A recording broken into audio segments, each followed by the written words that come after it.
Hi, my name's Mark. I thought I'd do a quick video on challenges when tenants are in rent arrears, which is quite apt in this sort of market. As a residential landlord, what can you do when tenants are in rent arrears? Well, first of all, speak to your tenant. So many people don't do that. It's nuts.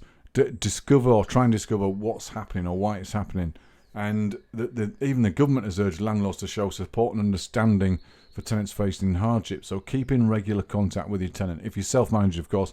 If you're through a letting agent, make sure they are.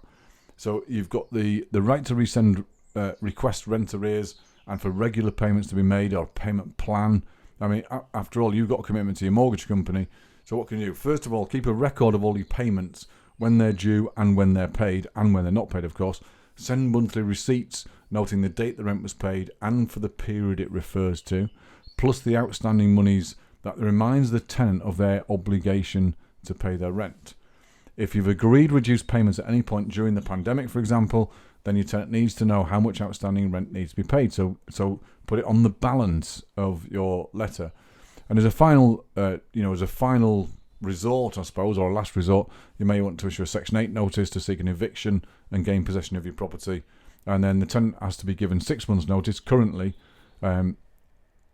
before you can get them into court to evict them. Now, so contact a reputable, experienced practitioner of evictions to advise you on issuing the notice with a court action to evict your tenant.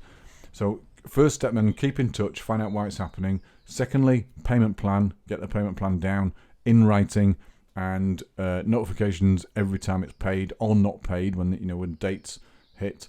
And thirdly, last resort, get them into a Section 8 and evict them. So my name is Mark. If you'd like help in your property journey, then feel free. I'll put a link in the video below or in the comments below. And by all means, click it. It just says, what's your name, email, phone number. Let's have a chat about your property journey, see if I can help you. If I can, there's no pitch or anything. It's not like that. It's just to see if I can help you. If I can, then we'll take it a little bit further. So my name's Mark. Speak to you soon.